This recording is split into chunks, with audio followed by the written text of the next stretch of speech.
یہ جاننا ضروری ہے کہ انسان کو کیوں خلق کیا، اور جب انسان جان لے گا کہ اس کا خلقت کا مقصد کیا ہے تو پھر وہ کامیاب رہے گا۔ ہمیشہ جو بھی آپ کام کرتے ہیں اس کا ایک مقصد ہوتا ہے نہیں ہوتا؟ اگر نہ ہو مقصد، وہ کام سمجھداری کا کام نہیں سمجھا جاتا۔ آپ یہاں آئے ہیں، کیا مقصد ہے؟ خدا کی بارگاہ میں عبادت کریں، نماز جمعہ پڑھیں۔ آپ یہاں سے داخل ہوں، کوئی آپ سے پوچھے کس لیے آئے ہیں، آپ کوئی پتہ نہیں جی، کدھر جا رہے ہو جی، کوئی پتہ نہیں ہے۔ نہیں، انسان، عقل مند انسان کے لیے ضروری ہے کہ وہ اس کے ہر کام کا ایک مقصد ہو۔ بس جب عام عقل مند انسان کے لیے اس کے ہر کام کا مقصد ہونا ضروری ہے، تو جو حکیم علی الاطلاق ہے، جو خدا ہے، جو خالق ہے، جو رازق ہے، جو مالک ہے، کیا ہو سکتا ہے کہ اس نے انسان کو خلق کیا اور اس کی خلقت کا مقصد نہ ہو؟ بس انسان کو خدا نے ایک مقصد کے لیے خلق کیا ہے۔ خلقت کا مقصد کیا ہے؟ کہ انسان ترقی کی منازل کی طرف جائے اور اتنا آگے بڑھ جائے کہ جنت کا مستحق بن جائے۔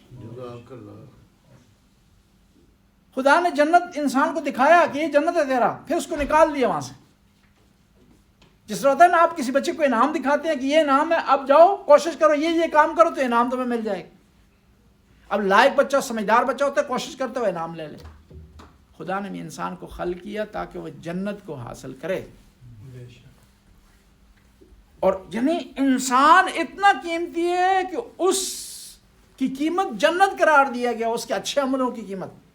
بعض اوقات اتنا قیمتی، اتنا ویلیو والا ہو جاتا ہے کہ جنت سے کم اس کی قیمت ہی نہیں لگتی، لیکن وہی انسان بعض اوقات اپنے آپ کو گرا دیتا ہے، اپنی قیمت کم کر دیتا ہے۔ کس طرح کم کرتا ہے؟ اس کی قیمت جنت ہے، وہ 10 روپے کے لیے، 5 روپے کے لیے، 1 لاکھ روپے کے لیے، 2 لاکھ کے لیے جھوٹ بولتا ہے، اپنی قیمت گرا دیتا ہے، اپنی ویلیو کم کر دیتا ہے۔ اس طرح ہونا کہ آپ کے پاس ایک قیمتی گاڑی ہو،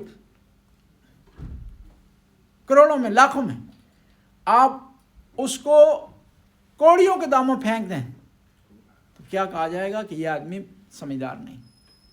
بس انسان بھی قیمتی ہے، اور اس کی قیمت جنت سے کم نہیں ہے۔ اگر اس سے کم کرتا ہے تو اپنے آپ کو گرا رہا ہے۔ اور بعض کا افسوس یہ کہ اتنا قیمتی انسان اپنے آپ کو ڈاؤن کر دیتا ہے، اپنے آپ کو گرا دیتا ہے، اپنے آپ کو ڈیگریڈ کر دیتا ہے کہ اس کی قیمت جانوروں کے برابر ہو جاتی ہے۔ دیکھیے نا، گاڑی میں، مثال میں گاڑی کس لیے عرصہ آسان مثال ہے۔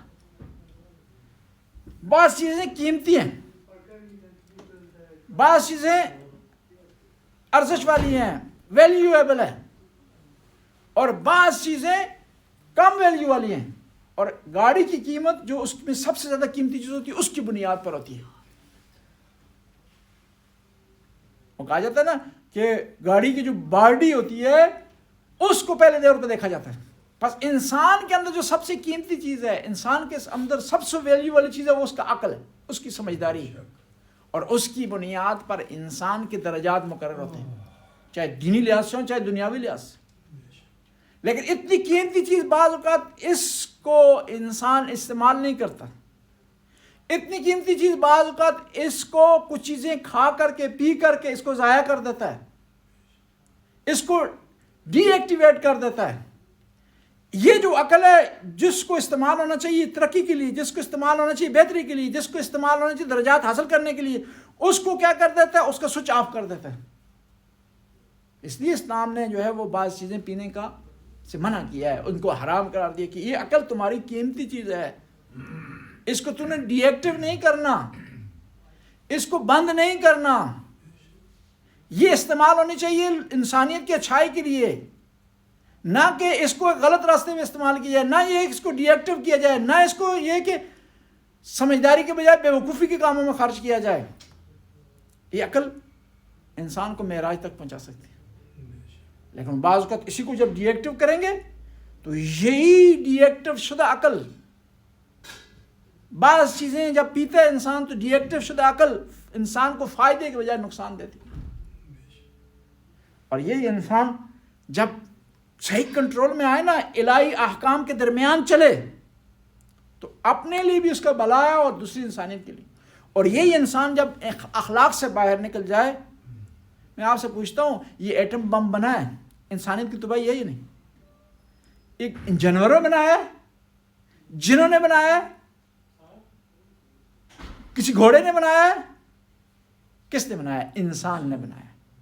کیونکہ انسان جب اخلاق سے باہر نکل گیا تو وہی عقل جس کو انسانی ترقی کے لیے استعمال ہونا چاہیے تھا، انسانی بہتری کے لیے استعمال ہونا چاہیے تھا، انسانی اچھائی کے لیے استعمال ہونا چاہیے، وہ انسان کے نقصان میں استعمال ہو. یہ قسم قسم کے اسلحے جو انسان نے بنائے ہیں، دوائیں ایسی بنائی ہیں جس سے انسان جس کو کھائے تو اس کو کینسر ہو جاتا ہے. ایسی جو ہے سسٹم بنا دی ہیں کہ جو انسان کی تباہی کے سبب بنا، اسی انسان نے بنایا. کیوں؟ وجہ اس کی یہ ہے کہ وہ اسلام کے دائرہ کار، اسلامی تعلیمات کے دائرہ کار کے اندر اس کی عقل نہیں چلی. کہاں چلی ہے؟ غلط جگہ پر عقل چلی. بس اس لیے ضروری ہے کہ انسان کو ایک ہستی ہو جو اس کو کنٹرول کرے، ایک ہستی ہو جو اس کے اندر قیامت کا خوف لائے، ایک ہستی ہو جو اس کو قبر کے حالات بتائے، ایک ہستی ہو جو اس کو بتائے کہ یہ جو تم کام کر رہے ہو، اچھے کر رہے ہو، برے کر رہے ہو، ان کا تو نے حساب دینا ہے. انسانیت کی خدمت کے لیے کوئی چیز بناؤ گے تو ثواب ملے گا. اگر انسانیت کی تباہی کے لیے کوئی چیز بناؤ گے تو تمہیں اس کا جواب دینا پڑے گا. اور ہو کوئی ہستی اس کے دل میں خدا کا خوف ڈالے. وہ کون سی ہستی ہے؟ پروردگار کی ذات پاک. وہ کون سی وسائل ہے؟ وہ قرآن ہے، کتابیں آسمانی. وہ کون ہے؟ انبیاء ہے. وہ کون ہے؟ اہل بیت. وہ کون ہے؟ ائمہ اطہار. وہ کون ہے؟ امام زمانہ.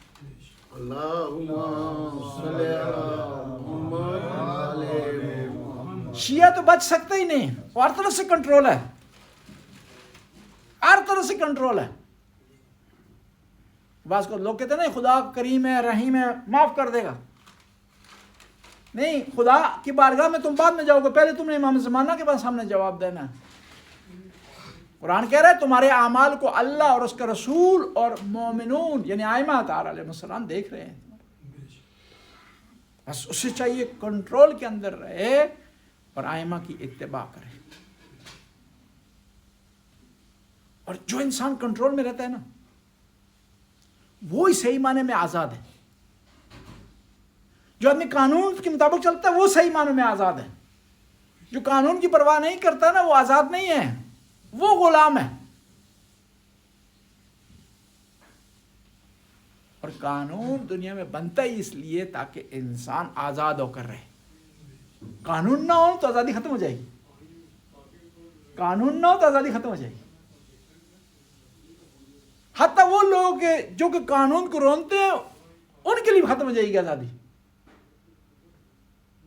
کیونکہ وہ قانون کی خلاف ورزی کریں گے. ان سے کوئی بڑے ہوں گے جو ان کی خلاف ورزی کریں گے. اور سب سے بہترین قانون وہ ہے جو اس نے بنایا ہے، جو انسان کی تخلیق کے بارے میں مکمل علم رکھتا ہے.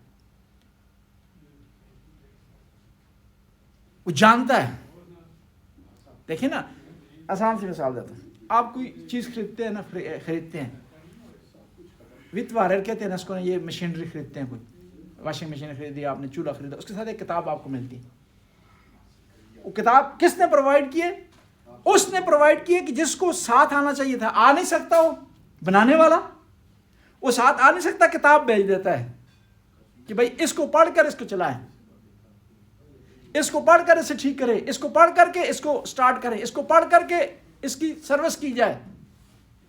تو خدا نے بھی انسان کو بھیجا ہے، ساتھ ایک کتاب بھیج دی. نہ مگر کتاب بھیجی بلکہ کتاب کو سمجھانے کے لیے ٹیچر بھیج دیے. ایک ٹیچر نہیں بھیجا، 1,24,000 ٹیچر بھیجے. پھر اس کے بعد خاتم الانبیاء کو بھیجا. پھر اس کے بعد کہا کہ نہیں، پھر بھی انسان کے لیے کافی نہیں ہے. اس کے بعد ہستیاں دوسری بھیج دیں، 12 امام بھیج دیں، تاکہ یہ انسان کو اس کتاب کے مطابق چلایا جائے. جہاں کہیں اس کا پرزہ خراب ہو جائے، اس کتاب کو پڑھ کے ٹھیک کر لے، اور تاکہ اس کا مسئلہ رکے نہ، آگے چلتا رہے انسان. اور جب اس کتاب کی سمجھ نہ آئے تو رجوع کرے کس کی طرف؟ ان لوگوں کی طرف کہ جو اس کتاب کی زبان جانتے ہیں، اس کے اتار و چڑھاؤ کو جانتے ہیں، جنہیں پتہ ہے یہ کہاں نازل ہوئی ہے، کس موقع پر نازل ہوئی ہے، اور اس کا معنی خاص کیا ہے اور معنی عام کیا ہے. کیوں قرآن کے دو معنی ہیں نا، ایک خاص ہے ایک عام. خاص یہ کہ جس موقع کی مناسبت سے نازل ہوا ہے وہ خاص معنی. عام یہ کہ تمام لوگوں کے لیے. مثال عرض کرتا ہوں، پیغمبر گرامی نے جس آدمی کے پاس چابیاں تھی خانہ کعبہ کی، اس سے چابیاں لی فتح مکہ کے بعد، اور خانہ کعبہ کو پاک و صاف کیا. اب چابیاں پیغمبر کے پاس تھی تو قرآن کی آیت نازل ہوئی، تعد الامانات الی اہلہا، اے نبی جس سے تو نے امانت لی تھی اس کو پلٹا دے. اب یہ آیت اس موقع کی مناسبت سے نازل ہوئی ہے کہ مکہ کا وہ آدمی اس کے پاس خانہ کعبہ کی چابیاں، اس سے چابیاں لی گئی ہیں پیغمبر نے اور واپس پلٹانی ہے. لیکن یہ آیت عام ہے کہ ہر آدمی کو چاہیے کسی سے امانت لے تو امانت میں خیانت نہ کرے، اس کو جو پلٹا دے. یا قرآن کی دوسری آیت ہے فَاسْأَلُوا أَهْلَ الذِّكْرِ إِن كُنتُمْ لَا تَعْلَمُونَ، تم اہل ذکر سے، اہل کتاب سے سوال کرو جب تمہیں علم نہ ہو. اس کا ایک خاص معنی اور ایک عام معنی. خاص معنی اس کا یہ ہے کہ مکہ کے لوگ آئے پیغمبر کی بارگاہ میں، آ کر کہنے لگے آپ کہتے ہیں آپ کا نام تورات میں ہے، انجیل میں ہے، تو ہم تو پڑھے لکھے نہیں، ہمارے لیے تو حجت نہیں ہو سکتی یہ بات. تو قرآن نے کہا تمہیں اگر علم نہیں ہے نا کہ پیغمبر کا نام ہے یا نہیں ہے، تمہیں چاہیے یہودیوں سے پوچھو کہ وہ پڑھے لکھے ہیں، ان سے پوچھ لو کہ تورات میں پیغمبر کا نام ہے یا نہیں. یہ اس موقع کی مناسبت سے آیت نازل ہوئی، لیکن اس کا یہ معنی خاص معنی کے ساتھ مختص نہیں ہو سکتی. اس کا ایک عام معنی اور جنرل معنی بھی ہے. جنرل معنی یہ ہے کہ ہر ان پڑھ کو چاہیے پڑھے لکھے کی طرف رجوع کرے. اس کا ایک اور معنی بھی یہ ہے کہ جو عام لوگ ہیں جو قرآن و حدیث کو صحیح معنی میں سمجھ نہیں سکتے، ان کو چاہیے مجتہد کی طرف رجوع کرے. اس کا ایک اور معنی بھی یہ ہے کہ دنیا کے سارے لوگ اہل بیت کے مقابلے میں پڑھے لکھے نہیں ہیں. مکمل علم خدا نے اہل بیت کو دیا ہے، پنجر پاک کو دیا ہے، تو بس دنیا والوں کو چاہیے کہ اہل بیت کی طرف رجوع کریں. بس یہ جو کتاب خدا نے انسان کے ساتھ بھیج دی ہے بروشور کی صورت میں، جس طرح ہوتا ہے نا جو واشنگ مشین کے ساتھ، یہ بھیج دی ہے، اس کو دیکھ کر کے اپنی زندگی آگے آپ بڑھائیں تاکہ آپ کی بہترین زندگی گزر سکے. صلوات پڑھنا.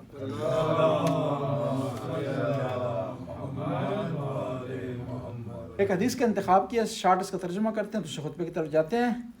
بسم اللہ الرحمن الرحیم. عن ابی عبداللہ علیہ السلام. ابا عبداللہ فقہ میں، حدیث میں امام جعفر صادق کی کنیت ہے. جہاں بھی حدیث کے معاملے میں نام آتا ہے نا ابا عبداللہ یا ابو عبداللہ یا ابی عبداللہ، تو اس سے مراد امام جعفر صادق ہیں. ویسے جو ہے مجالس میں جو مراد ہوتی ہے اس سے امام حسین علیہ السلام ہوتی ہے.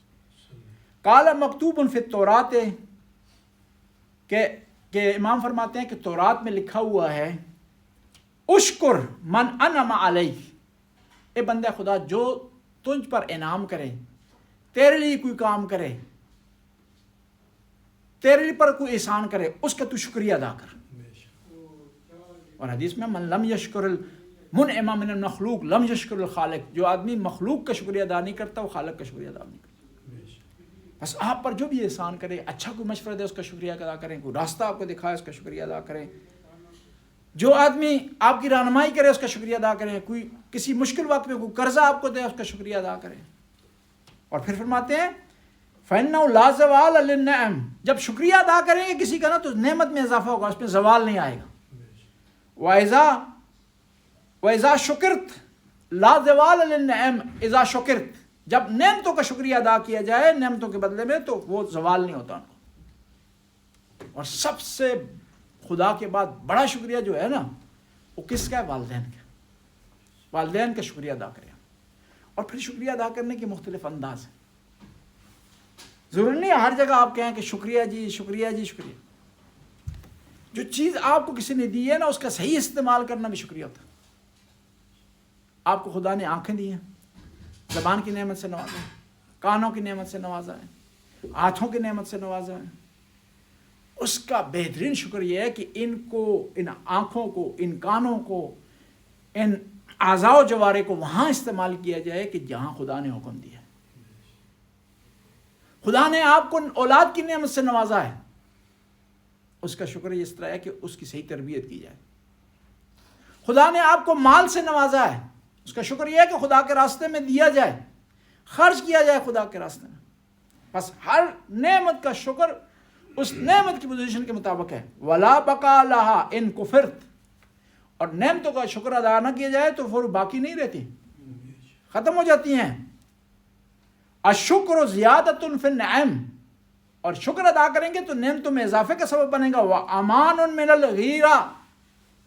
اور یہ آپ کو کی نعمتیں محفوظ رہیں گی تبدیل ہونے سے. بس ضروری ہے کہ نعمتوں کا شکر ادا کیا جائے خود. اور پھر عقل بھی یہی کہتا ہے کہ جو آدمی آپ پر احسان کرے نا اس کا شکریہ ادا کرے. اور سب سے زیادہ احسان ہم پر خداوند تعالیٰ نے کیا، بڑی بڑی نعمتیں کی. مال کی نعمت سے، اولاد کی نعمت سے نوازا. اور سب سے بڑی نعمت جو خدا نے ہمیں دی ہے نا وہ ولایت امیر المومنین کی نعمت ہے. اس کا جتنا شکریہ ادا کیجیے کم. اور اس کا شکریہ کس طرح ادا کریں گے؟ ان کی ہستیوں کی بارگاہ میں عزاداری پیش کریں، ان کی مجالس میں شرکت کریں، ان کا ذکر کریں، ان کے فضائل سنیں، ان کی سیرت پر عمل کرنے کی کوشش کریں. اس نعمت کا شکریہ. بسم اللہ الرحمن الرحیم. جیسے کہ آپ کے علم میں ہے، دوسرے خطبے میں ہم مناسبت سے متعلق بات چیت کرتے ہیں. ہمارے پاس وقت مختصر ہے تو شوال کے مہینے میں جو واقعات ہوئے ہیں کچھ گزشتہ خطبے میں بیان کیے تھے گزشتہ جمعہ کو، اور کچھ جو رہ گئے ہیں وہ آپ کی خدمت میں آج پیش کریں گے. اور پھر اس طرح شوال کے مہینے کے دوران باقی مناسبتیں آپ خدمت میں پیش کرتے رہیں گے. 5 شوال کو 37 ہجری کو امیر المومنین کے لشکر روانہ ہوا کس کی طرف؟ جنگ صفین کی طرف. جنگ صفین یہ امیر المومنین کی 3 جنگوں میں سے ایک جنگ ہے جو آپ کی خلافت میں وقوع پذیر ہوئی ہے. اور مد مقابل امیر شام معاویہ ابن سفیان تھا. اور یہ جنگ بڑی تاریخی اور بڑی اہمیت کی عامل جنگ ہے. اس میں پتہ چلا کہ کون اسلام پر اور کون اسلام سے خارج ہے، اور کون اسلام کا خیر خواہ ہے اور کون اسلام کے مخالف ہے. شیعہ اور سنی دونوں اس بات کو مانتے ہیں کہ امیر المومنین ایک برحق خلیفہ ہے. خلیفہ راشد وہ کہتے ہیں، ہم کہتے ہیں امام معصوم.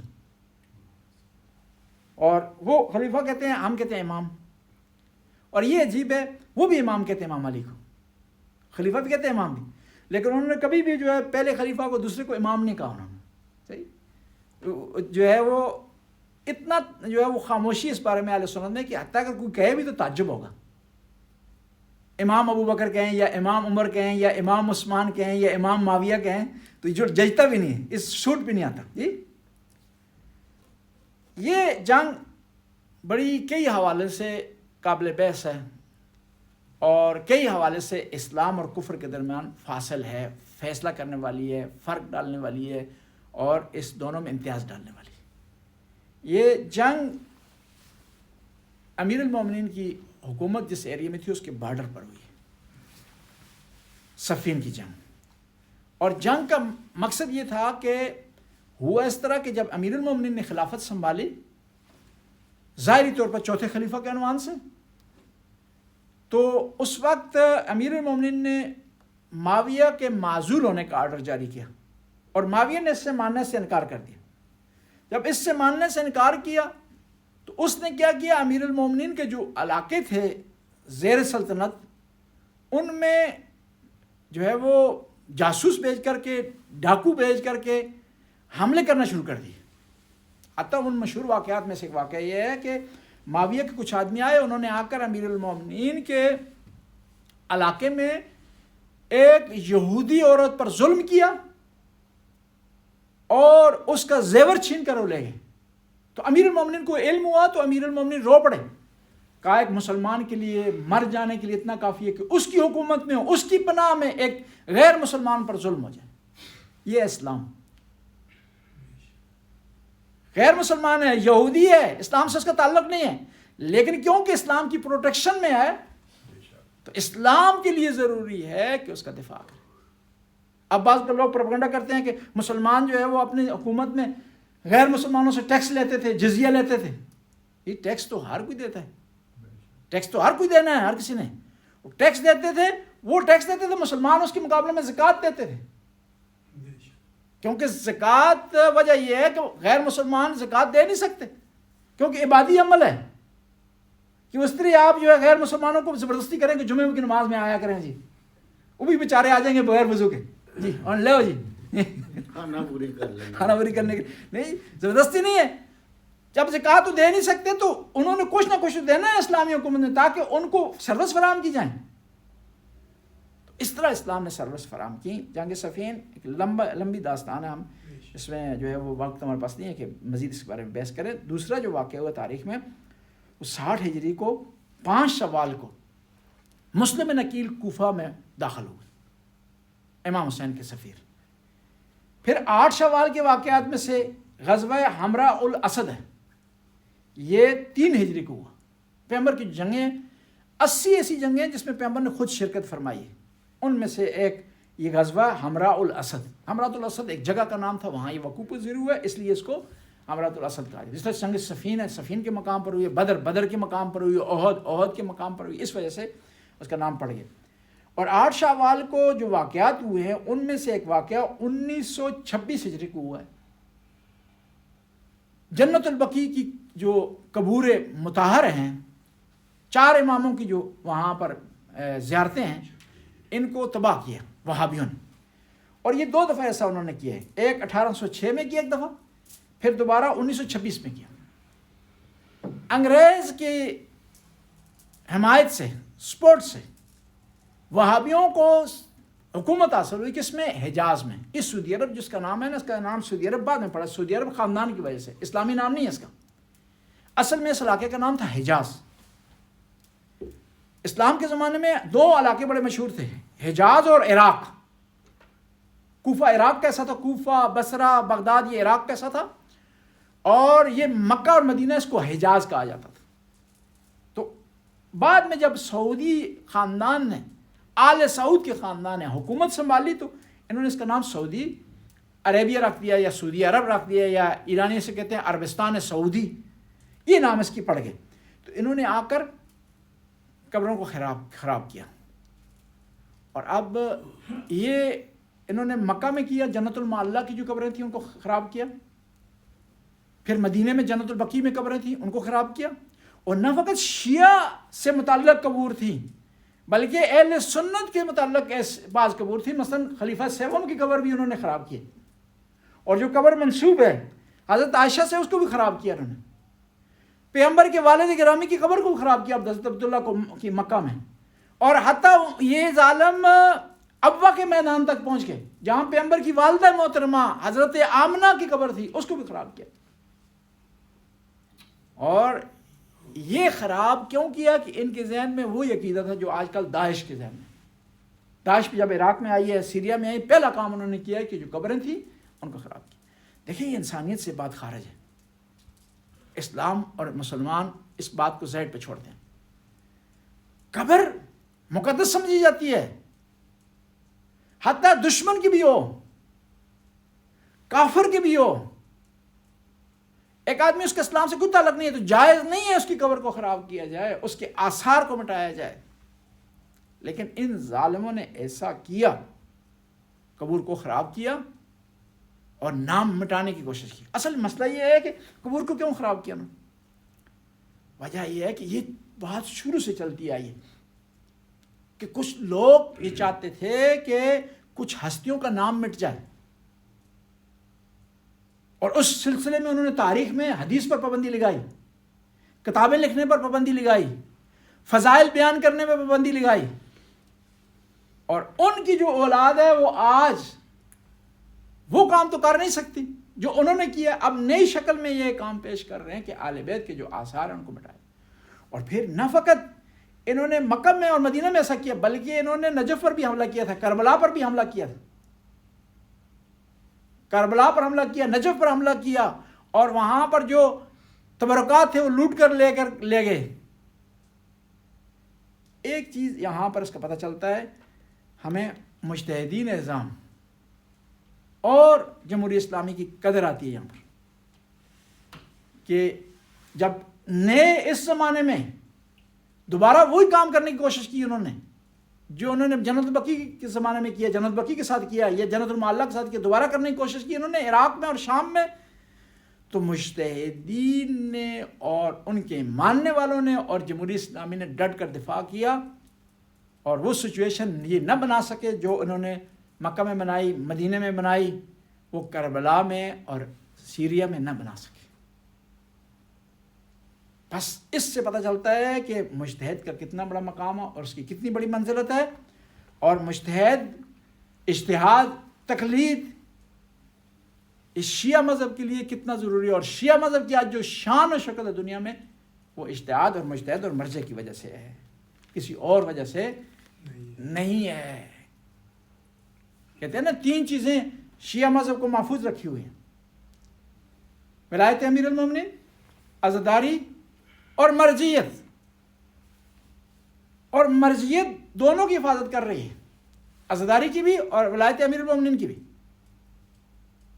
کیونکہ آپ کو اکٹھا کر رہی ہے، آپ کو متحد کر رہی ہے، آپ کو ایک جان کر رہی ہے، آپ کو سیسا پلائی ہوئی دیوار بنا رہی ہے. اور اس سے پتہ چلتا ہے کہ جو آدمی مرجعیت کے فیور میں بات کرتا ہے وہ شیعہ کا ہمدرد ہے، جو مخالفت میں بات کرتا ہے اس کا کوئی اور مقصد ہے. دیکھیں نا، اس کی آسان سی مثال ہے کہ یہ بھرا ہوا حال ہے، رات ہے، روشنیاں چل رہی ہیں، مجلس چل رہی ہے، اور وہاں پر کوئی انتظامیہ کے سیکورٹی کے افراد بھی اندر بیٹھے ہوئے ہیں، اس امام بارگاہ کی حفاظت کرنے والے. ایک آدمی دہشت گرد آ کر لائٹ وہاں آف کرتا ہے تاکہ اس مجمع کو متاثر کرے، اور وہ لائٹ آف کرنے کے بعد پہلا ٹارگٹ کس کو بنائے گا؟ سیکورٹی کو، نگہبان کو، اس محافظ کو. آج بھی کوئی اگر مرجعیت کو ٹارگٹ کر رہا ہے، مجتہد کی طرف انگلی اٹھا رہا ہے، اس کو بدنام کرنے کی کوشش کر رہا ہے، گویا یہ شیعہ کا دشمن ہے اور شیعہ کا جو نگہبان ہے اس کو ٹارگٹ کر رہا ہے. بس ہم جانیں، پہچانیں اپنے دشمن کو. بسم اللہ الرحمن الحمد للہ الذی علا فی توحدی ودنا فی تفردی وجل فی سلطانہ وعظم فی ارکانہ. الحمد للہ الذی علا فی توحدی ودنا فی تفردی وجل فی سلطانہ وعظم فی ارکانہ وأحاط بكل شيء علما وهو في مكانه وقهر جميع الخلق بقدرته وبرهانه حميدا لم يزل محمودا لا يزال حميدا لم يزل حميدا لم يزل محمودا لا يزال بارئ المسموكات وداعي المدحوات وجبار الأرضين والسماوات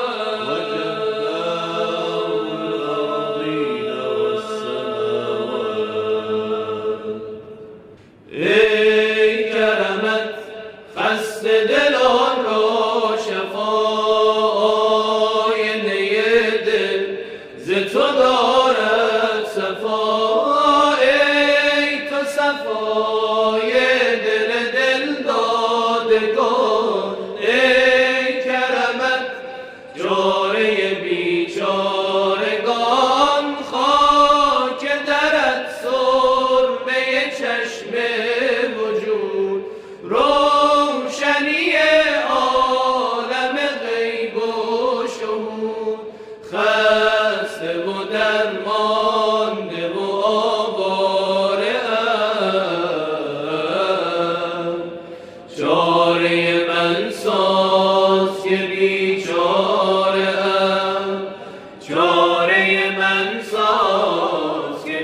بیچاره ام غیر تو هم دلبر و دلدار نیست در دو جهان جز تو مرا یار نیست این من و این سینه مجروح من خسته ز عصیان و گنه روح من خسته ز عصیان و گنه روح من خسته ز عصیان و گنه روح من خلوت شب نور امید من است لطف تو چون صبح سپید من است من ز گنه نادم و دل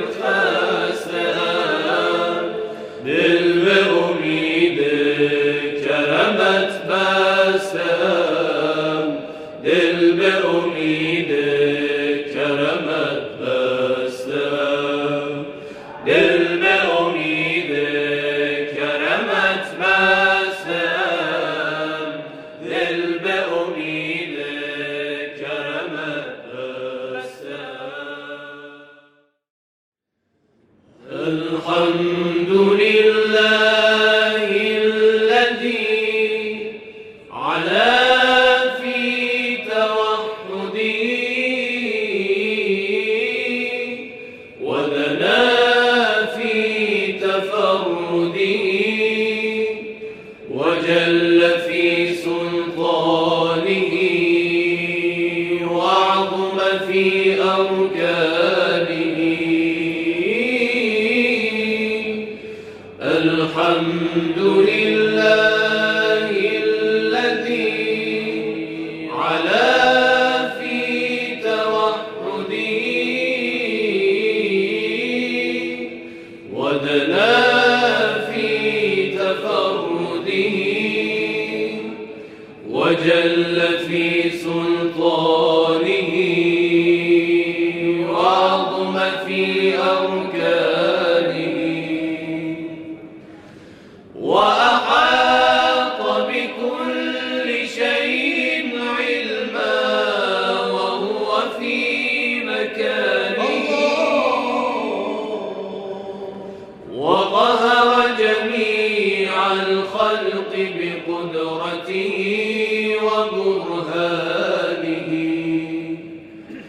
حميدا لم يزل محمودا لا يزال حميدا لم يزل حميدا لم يزل محمودا لا يزال بارئ المسموكات وداعي المدحوات وجبار الأرضين والسماوات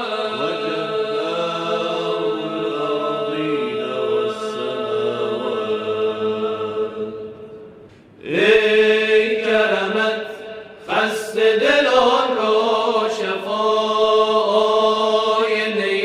دل ز تو دارد صفا ای تو صفای دل دادگان ای کرمت جاره بیچارگان خاک درت سرمه چشم وجود روشنی عالم غیب و شهود خسته و درمانده و آواره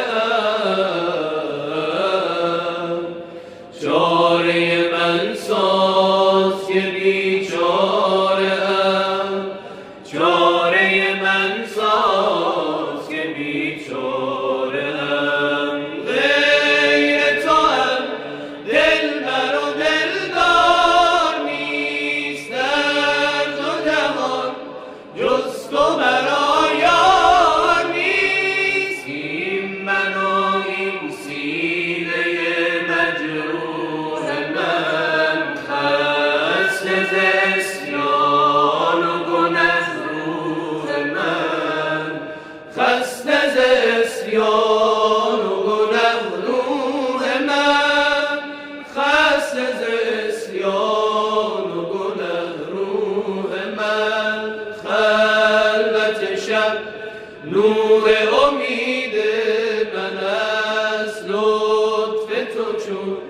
صبح سپید من است، من ز گنه نادم و دل خسته‌ام، دل به امید کرمت بسته‌ام، دل به امید کرمت بسته‌ام، دل به امید کرمت بسته‌ام، دل به امید کرمت بسته‌ام. الحمد لله الذي علا في توحدي ودنا في تفردي وجل في سلطانه وعظم في أركانه. الحمد لله الذي علا في توحدي ودنا في تفرده وجل في سلطانه وعظم في أركانه وأحاط بكل شيء علما وهو في مكانه وقهر جميع الخلق بقدرته وبرهانه. حميدا لم يزل محمودا لا يزال، حميدا لم يزل حميدا لم يزل محمودا لا يزال، بارئ المسموكات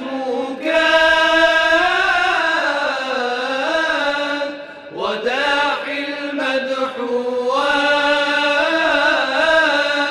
وجبار الأرضين والسماوات وجبار الأرضين والسماوات. ای کرمت خسته دلان را شفای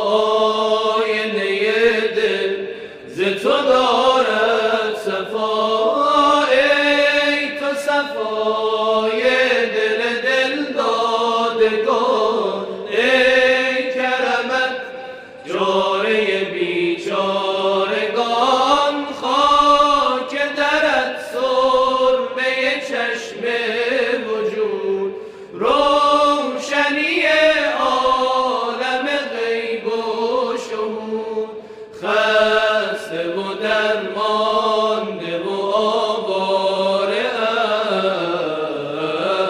ام. چاره من ساز که بیچاره ام، چاره من ساز که بیچاره ام. غیر تو هم دلبر و دلدار نیست در دو جهان، جز تو مرا یار نیست. این من و این سینه مجروح من، خسته ز عصیان و گنه روح من، خسته ز عصیان و گنه روح من، خسته ز عصیان و گنه روح من. خلوت شب نور امید من است، لطف تو چون صبح سپید من است. من ز گنه نادم و دل خسته‌ام، دل به امید کرمت بسته‌ام، دل به امید